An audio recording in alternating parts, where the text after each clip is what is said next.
আরে আরে সব ম্যামরা তো পরীকে কোলে নিয়ে আনন্দ করছে, আজকে তো রেজাল্ট বেরিয়েছে আর প্রত্যেকেই রেজাল্ট পেয়ে তো ভীষণ খুশি। কিন্তু সবাই তো মন দিয়ে রেজাল্ট দেখতে ব্যস্ত, কিন্তু কার কেমন রেজাল্ট হয়েছে জানতে গেলে স্কিপ না করে ভিডিওটা দেখতে থাকো। এই হলো ছোট্ট পরিবারই, আর আজকে পরীর রেজাল্ট বেরোবে, সেই জন্য একটুখানি ভয়ে ভয়ে পরী তো চুপচাপ রেডি হয়ে দাঁড়িয়ে আছে। কি রে বুনু, চুপ করে তো কি ভাবছিস তখন থেকে? আরে তুলি দিদি, আমার না খুব ভয় করছে। আজকে তো রেজাল্ট, কি জানি কেমন হবে। পরীক্ষা তো দিয়েছিলাম ভালোই, কিন্তু ভয় করছে কেন জানি না। ভয় পাস না, তুই তো ফার্স্ট গার্ল, তুই দেখবি ক্লাসে সব থেকে বেশি নাম্বার পাবি। এত ভয় পাস না। তুলি দিদি, তুমি আর কি বুঝবে যে একবার ফার্স্ট হয় তার উপর তো আশাটা বেশি বেড়ে যায়। ম্যামরা ভেবে বসে থাকে পরীক্ষা পারবে, ভালো রেজাল্ট করবে। এবার যদি কম পেয়ে যায়, যদি ভালো না হয়, তখনই তো সব গেল। ওরে বুনু, তো ভয় পাস না, তুই যা ভালো আর তোর যা ব্রেন শার্প, তুই দেখবি এবারও ফার্স্ট হবি। এই যে মা, সারা বছর যখন বলি ভালো করে পড়ো ভালো করে পড়ো, পরীক্ষার সময় যখন বলি মন দিয়ে সব ঠিকঠাক করে লিখবে, তখন তো মায়ের কথা ভালো লাগে না, খুব বিরক্ত লাগে। এইবার রেজাল্টটা বেরোলে ভালো হলে কার ভালো লাগবে, আর খারাপ হলে কার মন খারাপ হবে? আরে মামাম, তুমি তো খুব আছো, আমি খুব ভয় পাচ্ছিলাম, এমনি টেনশন হচ্ছে, তার মধ্যে তুমি কিন্তু আমাকে তো বলে ভয় দেখাচ্ছ। কোথায় তুমি বলবে না রে পরিমা, তোর রেজাল্ট সবচেয়ে ভালো হবে, তুই হাইয়েস্টই পাবি। তুলি দিদি যেমন সবসময় আমায় বলে, কিন্তু তুমি শুধু বকুনি দাও। থাক মা, আমি জানি মা সবসময় তোমার কাছে খারাপই। শোনো, রেজাল্টটা নিয়ে তাড়াতাড়ি বাড়ি এসো, আমরা তোমার জন্য অপেক্ষা করব। আর যদি ভালো হয় তাহলে কিন্তু অনেক সারপ্রাইজ থাকবে, কিন্তু যদি পচা হয় তাহলে কিন্তু আমার খুব মন খারাপ হবে। আর বাবা যদি পিটানি দেয় আমি জানি না। ও দিদি ভাই, পরীর এবার কোন ক্লাস হবে গো? আরে দেখ না, দেখতে দেখতে এই সেদিন মেয়েটাকে স্কুলে ভর্তি করলাম, টুকটুক করে এলকেজি হয়ে গেল। চিন্তা করতে পারিস, বয়স যায় না। আরে তুমি তাই বলছো? দেখতে দেখবে বড় হয়ে আবার চাকরিও করছে তোমার মেয়ে। তাই যেন হয় রে, তোদের মুখের কথা সত্যি যেন হয়। ওর বাবাটা তো আর এসব করলো না, সারা জীবন ওই চাষবাস করেই কাটিয়ে দিল।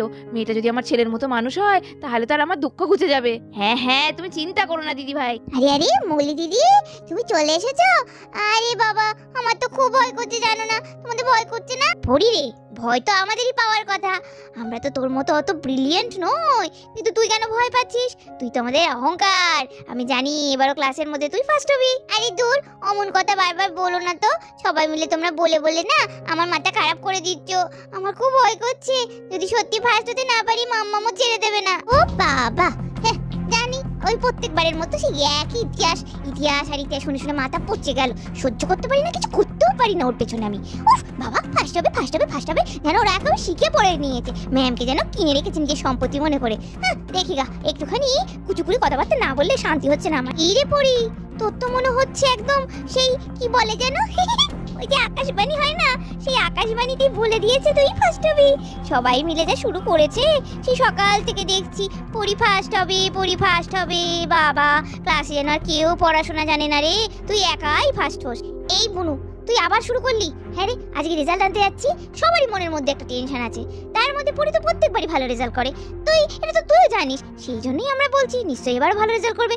হঠাৎ করে তুই এরকম করে কথা বলছিস কেন বলতো? ও এমনি ভয় পাচ্ছে। এই থাম, তুই তো আবার মায়ের চেয়ে মাসির দরদ বেশি তোর। যাই হোক, ওসব বলে লাভ নেই। আচ্ছা, এখানে দাঁড়িয়ে দাঁড়িয়ে কি ভ্যান তারা চলবে এখন পরি পরি করে, নাকি এবার স্কুলের দিকেই হাঁটবো? আচ্ছা শোন, তোরা তো আবার আমাকে পছন্দই করিস না। এক কাজ কর, তোদের ফার্স্ট গার্লকে নিয়ে তোরা আয়, আমি বরং কুহু কেকা ওদের সঙ্গে এগোই। যাই বাবা, বিরক্ত কর, ডিসকাস্টিং। ফার্স্ট হবি ফার্স্ট হবি হবে না, আমি অভিশাপ দিচ্ছি, তুই এবার ফার্স্ট হবি না, অভিশাপ দিচ্ছি। দেখতে দেখতে হরেনের রিস্কা বেজে উঠলো প্যাক প্যাক করে। আরে আরে, ওই দে হরেন কাকু রিস্কার আওয়াজ পেয়ে গেছি। পড়ি চল চল চল। আচ্ছা যাও, সবাই চলে যাও, সাবধানে যেও তুলি, ওদের দেখে নিয়ে যা। আর এই যে যেমন হাসি মুখে গেছো তেমন হাসি মুখে যেন আসতে পারো, আমি অনেক আশীর্বাদ করছি, যাও তাড়াতাড়ি। আর দেখতে না দেখতে এই সবাই ক্লাসে চলে এসেছে, কিন্তু ক্লাসে তো সবাই ভীষণ চিন্তা করছে, প্রত্যেকে এদিক ওদিক ঘুরছে আর চিন্তা করছে। এদিকে ম্যাম এখনো এসে উপস্থিত হয়নি। এ বুনু, বুনু রে, এই আমি তোদের ক্লাসে তোর সাথে দেখা করতে এলাম রে বুনু। ম্যাম আসেনি তো এখনো তোদের ক্লাসে? আরে তুলি দিদি, তুমি আমাদের ক্লাসে এসছো, খুব ভালো করেছো। না না, এখনো ম্যাম আসেনি তো। তোমাদের ক্লাসে এখনো আসেনি বোধহয়। হ্যাঁ রে বুনু, আসেনি বলেই তো তোদের সঙ্গে দেখা করতে এলাম। আমি ভাবলাম বুনু হয়তো খুব চিন্তা করছে, যাই দেখি ও কি করছে। যাকে তুই এখন শান্ত মাথায় বসবি, বেশি চটর পটর করবি না, কোনো ভয় নেই। দেখবি আমি তোকে বলছি, তোর রেজাল্ট এবারও খুব ভালো হবে। বুনু রে, দেরি করবো না, যাই, ওদিকে ম্যাম চলে আসবে।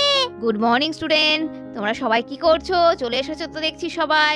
তো আজকে তো জানোই তোমাদের রেজাল্ট, তো তো দেখা যাক সারা বছর তোমরা আমাদের কাছে কতটা শিখেছো, কতটা কথা শুনেছো, আর কতটা বাড়িতে প্র্যাকটিস করেছো পড়াশোনা। তার ফল কিন্তু আজকে আমার হাতে আছে। যাই হোক, সবাই একটু শান্তভাবে বসো, তাহলে তোমাদেরও সুবিধা হবে নাম ডাকলে শুনতে, আর আমারও তোমাদের রেজাল্টটা দিতে অনেক সুবিধা হবে, ঠিক আছে? আর দেখতে দেখতে কিছুক্ষণের মধ্যে সৃজা আর মুক্তা ম্যাম তো চলে এলো। আরে বড়দি, আপনি আবার কষ্ট করে আসতে গেলেন কেন? আমি তো আসছিলাম রেজাল্টটা নিয়ে। আর হে না না সৃজা, আমি মুক্তার কাছে আগের দিন খবর পেয়েছি তোমার শরীরটা ভালো না, ভাবলাম দেরি হচ্ছে হয়তো আসবে না, তাই তোমার ক্লাসের রেজাল্টটা দিতে আমিই চলে এলাম। আচ্ছা বড়দি, আপনি যখন চলেই এসেছেন তাহলে আপনি এক কাজ করুন, আপনি বরং বসুন, আমরাই দিয়ে দিচ্ছি। হো আচ্ছা, অবশ্য এখন আমার সেরকম কোনো কাজও নেই, ঠিক আছে তাহলে বসি, তোমরা বরং স্টুডেন্টদের রেজাল্টগুলো দিয়ে দাও হাতে হাতে। আজকে তো সবাই নিশ্চয়ই ভীষণ চিন্তা করছো, সেটাই স্বাভাবিক। ছোটবেলায় আমাদেরও কিন্তু রেজাল্টের দিন খুব চিন্তা হতো, কিন্তু সবাইকে তো এই জন্যই আমরা বলি সারা বছর ভালো করে পড়তে, যাতে এই আজকের দিনটা হাসি মুখে যেতে পারো বাড়ি। যাই হোক, প্রথমে 1 থেকে 5-এর মধ্যে যারা যারা স্ট্যান্ড করেছো তাদের রেজাল্টগুলো আগে দেবো, তারপরে বাদবাকি সকলের। তো একটু চুপ করে সবাই বসো, তোমাদের মুক্তা ম্যাম আর সৃজা ম্যাম রেজাল্টগুলো দিয়ে দিচ্ছে। আচ্ছা মুক্তা, 5 থেকে শুরু করো, যে 5th হয়েছে তার নামটা আগে ডাকো আর তাকে রেজাল্টটা দিয়ে দাও। আচ্ছা, 5th হয়েছে কে? 5th হয়েছে কে কে? গুড্ডু। গুড্ডু 5th হয়েছে। ইয়াহু, আমি 5th হয়েছি এবারও। কি মজা কি মজা, মাম্মাম খুব খুশি হবে। আমি 5th হয়েছি। বন্ধু, ভালোই তো রেজাল্ট করে ফেললি। পাশে চিন্টুকে দেখ, ওর মুখটা কালো হয়ে গেছে। এরপরে আমি অ্যানাউন্স করব যে 4th হয়েছে। এনি গেস 4th কে হয়েছে? তবে 4th যে হয়েছে সে কিন্তু একটি মেয়ে, নট ছেলে। তো যাই হোক, কি বলো তো হতে পারে? এ বাবা, 4th মেয়ে বলছে, তাহলে আবার আমি 4th হয়ে গেলাম না তো? তাহলে এবার আমি বলি কে 4th হয়েছে, তোমরা তো বলতে পারলে না। আচ্ছা, এই যে আমাদের রানী। রানী 4th হয়েছে, খুব ভালো রানী, ধরো রেজাল্ট ধরো। আরে বাহ, আমি 4th হয়ে গেছি রে পরি। মামা খুব খুশি হবে, খুব ভালো। রানী, এই না হলে তুই রানী। এরপরে যে 3rd হয়েছে তার রেজাল্টটা মুক্তা ম্যাম হাতে তুলে নিল। এবার তো যে 3rd হয়েছে তার মাত্র কিছু নম্বরের জন্য তফাৎ 2nd আর 1st-এর থেকে। তার মানে সেও কিন্তু খুব গুড গার্ল, আর সেও খুব ভালো পড়া করেছে সারা বছর। তাকে আমি এমনিও চিনি, তার অঙ্কের মাথা ভীষণ ভালো। তো কে হতে পারে? ওর পরীক্ষা তাট করে দাও, তাও তো ভালো, ফার্স্ট যেন না হয়। ম্যাথমেটিক্সে তো আমি ভালোই পারি, ভালো হয়েছিল, সবই কমন পেয়েছিলাম প্রশ্নটা। কিন্তু কি জানি, ম্যামকে তো আমিই বেশি ভালোবাসি, আর ম্যামও ক্লাসে অঙ্কের আমাকেই সবচেয়ে বেশি ভালোবাসে, সব সময় আমার প্রশংসা করে। তাহলে কি আমি থার্ড হলাম? যে 3rd হয়েছে সে আমার ফেভারিট স্টুডেন্ট, কারণ অঙ্ক তো তার কখনো ভুল হতে পারে না, আর অঙ্কের নাম্বারটা ভালো বলেই কিন্তু সে 3rd হয়েছে। এই যে মৌরি, তুমি 3rd হয়েছো।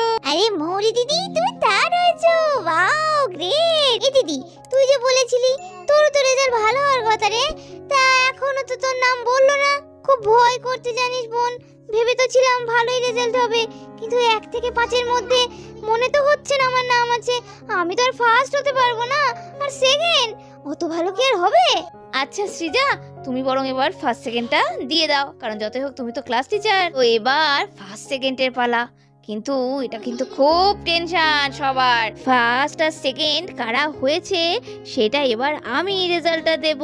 দেখতে দেখতে সৃজা ম্যাম তো যে 2nd হয়েছে তার রেজাল্টটা তুলে নিল হাতে। আরে বাবা, এ তো পুরো ছুপা রুস্তম। হ্যাঁ, 2nd হয়েছে আমাদের চিঙ্কি। আরে আরে, আমার নাম বললো রে পিঙ্কি, আমি সেকেন্ড হয়েছি। এই নাও চিঙ্কি, খুব ভালো খুব ভালো, অনেক ভালো রেজাল্ট হয়েছে। এই তো, এটাই তো চাই। তোমরা এরকম ভালো পড়াশোনা করলে আমার তো আনন্দ লাগে, তোমাদের আমি ক্লাসের টিচার। এইবার সবার শেষে আমার হাতে এসে গেছে যে 1st হয়েছে, মানে এবারের পরীক্ষাতে যার নম্বর সব থেকে বেশি হাইয়েস্ট নাম্বার পেয়ে আমাদের ক্লাসে যে 1st হয়েছে। এবার তো তার নামটা বলার সময় চলে এসেছে। কি খুব টেনশন হচ্ছে তাই তো? কে হয়েছে 1st? এ বাবা, 4th 3rd 2nd কিছুই হলো না, তাহলে কি এবারও পড়ি ফার্স্ট? সর্বনাশ, তাহলে তো আমার মুখ পোড়াবে। এই না তো মেরেছে, এটাই ভয় পেয়েছিলাম। ও বাবা, এই মেয়েটাকে কোনোভাবেই আমি জব্দ করতে পারছি না। যতই ভাবি, যতই অভিশাপ দিই না কেন, সেই ভালো রেজাল্ট করে ফেলে। না না মনি, এত ভয় পাস না, হতেই পারে অন্য কেউ ফার্স্ট হয়েছে। পড়ি, টেনশন করিস না রে, তুই ফার্স্ট হচ্ছিস। আরে আরে অত আশা করিস না রে রানী, তুই জানিস না আমার পরীক্ষা নিয়ে আমার খুব চিন্তা হয়। কি জানি এখন মনে হচ্ছে সব ভুলে গেছি, আমি সব ঠিকঠাক লিখেছিলাম তো। পরি কি ভাবছো, এবারও কি তুমি ফার্স্ট হতে পেরেছো নাকি হতে পারোনি? ওরে বাবা, এসব ম্যাম কি বলছে? তার মানে কি আমি ফার্স্ট হইনি, অন্য কেউ হয়েছে? মামা আমাকে ঢুকতে দেবে না বাড়িতে। আরে আরে অত চিন্তা করো না পরি, আমরা সবাই যেটা আশা করেছিলাম সেটাই হয়েছে। প্রত্যেকবারের মতো এবারও আমাদের পরির নাম্বার ক্লাসের মধ্যে হাইয়েস্ট, আর তাই জন্য পরি ফার্স্ট হয়েছে। কি মজা কি মজা, এবার আমি ফার্স্ট হয়েছি। মামা আর আমায় বকতে পারবে না। মাম্মাম যখন দেখবে না আমি বাংলায় 25-25, ইংরেজিতে 25-24 আর অঙ্কেও 25-25 পেয়েছি, সবকটা A+, তখন তো সারপ্রাইজ দেবেই। বলেছে আমি যদি ভালো রেজাল্ট করি নিশ্চয়ই একটা ভালো গিফট থাকবে, আর নয় ভালো মন্দ খাওয়াবো। আচ্ছা, এবার বাকিদের সকলের রেজাল্টগুলো এক এক করে আমি দিয়ে দিচ্ছি, তবে কেউ মন খারাপ করবে না, কারণ প্রত্যেকেই খুব ভালো রেজাল্ট হয়েছে। একটু আধটু এদিক ওদিক হয়েছে নাম্বারের জন্য, 1 থেকে 10, 10 থেকে 12 তো হতেই পারে, কিন্তু এই জন্যই আমরা ম্যামরা সবসময় তোমাদের বোঝায় যে সারা বছর এই দিনটার জন্য ভালো করে পড়াশোনা করো, যাতে পরীক্ষার প্রশ্ন সব কমন পাও, ভালো পরীক্ষা দিতে পারো। আর দেখতে দেখতেই সবার রেজাল্ট ম্যাম তো এক এক করে দিয়ে দিল। তবে একটা কথা আমি না বলেই থাকতে পারছি না, এত ছেলেমেয়ের মধ্যে সব থেকে বাজে যার নম্বর হয়েছে সে হলো মুন্নি, যেটা আমি একদম ভাবতে পারিনি। এত বাজে রেজাল্ট করলে এটা তো তাদের বাড়ির লোককে জানানোটা আমাদের প্রয়োজন। প্রত্যেক বছরই এরকম হলে তো চলবে না, এরপরে তো স্কুল থেকে টিসি দিয়ে দেওয়া হবে। তো যাই হোক মুন্নি, তোমার বাড়ির লোককে আমরা কিন্তু গার্জেন কল করব, অবশ্যই দেখা করতে আসতে বলবে, আর রেজাল্টটাতে তোমার বাবার সই করতে হবে। ইরে মুন্নি, খুব তো বলেছিলি পরীর পেছনে বসবো, পরীর চোখের জল বেরোবে, তুই দেখবি। কি হলো রে, এখন তো চোখের জল নিজেকেই ফেলতে হচ্ছে। হ্যাঁ কত কাটা খায়, নতুন করে নুনের চিটা দিস না, বাড়িতে গিয়ে কি হবে ভগবান জানে। তো বন্ধুরা দেখতেই পারলে প্রত্যেকবারের মতো পরি এবারও হাইস্ট নাম্বার পেয়ে স্কুলে ফার্স্ট হয়ে গেল, কিন্তু মুন্নির কি হবে? ওর রেজাল্ট যা খারাপ, এবার তো বাবাকে দিয়ে সই করাতে হবে। তো যাই হোক, এই মজার এপিসোডগুলো দেখার জন্য সাবস্ক্রাইব করে দাও তোমাদের সকলের প্রিয় টাইনি ভিলেজ স্টোরি। আজকের মতো গল্পটা এখানে শেষ করছি, পরের দিন দেখা হবে পরের এপিসোডে। সবাই খুব খুব ভালো থেকো, টাটা।